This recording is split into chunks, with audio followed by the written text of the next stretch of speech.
السلام علیکم ملګرو نننی چې کوم زموږ ټاپک دی هغه دا دی پاکستان سے افغانستانی مهاجرین کیوں گئی د پاکستان نه افغانستانی مهاجرین ولې لاړل دا نننی زموږ ټاپک دی او په دې باندې به زه نن تاسو ته خبرې کوم पाकिस्तानी हुकूमत का कहना है कि अफगानिस्तानी मुहाजिरीन का जाना दुश्मनी या लड़त की वजह से नहीं पाकिस्तान हुकूमत दा खबर कई چې د افغانستان دا کوم مهاجرین چې دي د دوی سره زموږ سره نفرت او دشمني نشته دی چې دا موږ خپل ملک ته لېږلي دي पाकिस्तान हुकूमत دا खबर कई बल्कि कानून और सिक्योरिटी की वजह से है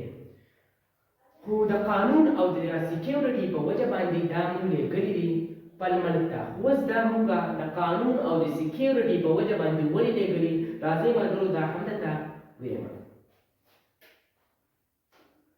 पाकिस्तान ने लाखों अफगानिस्तानी मुहाजिरीन को कई दहाइयों तक पनाह दी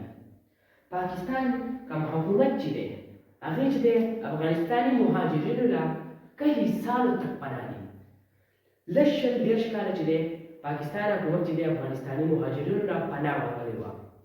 زموږ سره د هایو ویلې کېدای شي ملګرو لږ شل دېرش کاله ده چې پاکستان حکومت چې کوم دی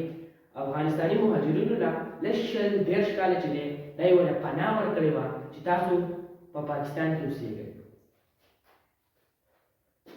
تعلیم علاج او روزګار کې موقع دي د تعلیم او د علاج او د روزګار موقع ولا ورکړې دي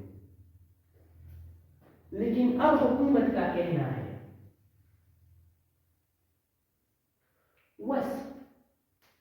حکومت دا خبر ہے کچھ لوگ بغیر قانونی اور دستاویزات کی رہ رہے تھے ځینې خلک په دې مهاجرینو کې داسې وو چې هغوی به بغیر قانوني اوسېدل په پاکستان کې او بغیر دستاویزات ویلې کېدای شي ملګرو د چا سره چې شناختي کارت لري او یا بغیر ویزا بل ملک ته تللی دې ته ویل کېدای شي دستاویزات نو پاکستان حکومت وایي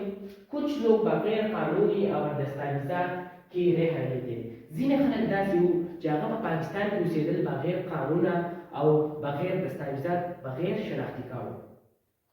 حکومت یو دا خبره کوي اوس پاکستان حکومت دې خبره دا کوي ملک کی سکیورٹی اور معیشت پر دباؤ بڑھ رہا تھا د ملک په سکیورٹی باندې د معیشت په وجه دباو سازېدو نو اوس معیشت څه ته ویل کېدای شي ملګرو معیشت ویل کېدای شي ملګرو روزګارونو ته د ملک په سکیورٹی باندې د روزګارونو دباو سازېدو نو په دې وجه باندې दो चीजें खपल मलकुल लेगले शरी इसलिए हुकूमत ने फैसला किया कि जो लोग रजिस्टर नहीं है वो वापस अपने मुल्क जाए बस पाकिस्तान हुकूमत दा खबर वकड़ा कि कम खलक چې دا رجسٹر نه دي نو هغه خپل ملکونو ته لاړ شي رجسٹر ویل کېدای شي ملګرو رجسٹر ویل کېدای شي ملګرو چا سره چې نېشنلټي نه د نادرا د طرفه نېشنلټي چې دی دا ورسره نه وه نو په دې وجه باندې دوی چې دی په پاکستان کې نشو اوسېدی او پاکستان حکومت دا فیصله وکړه چې تاسو خپلو ملکونو ته لاړ شئ نو ملګرو دا زموږ نننۍ ویډیو وه د داسې نور مزید ویډیوګانو لپاره زموږ چینل ورته سبسکرایب کړئ او فالو کړئ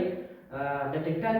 ټاک او فیسبوک چې کوم خلک دي هغو له پکار دی چې زموږ د چینل چې دی فالو کړي او د یوټیوب چې کوم پیج دي هغو له پکار ده چې زموږ د چینل سبسکرایب کړي نو بس اجازت ورکړئ شرجیل ته په دوی الله سپارم د الله په امان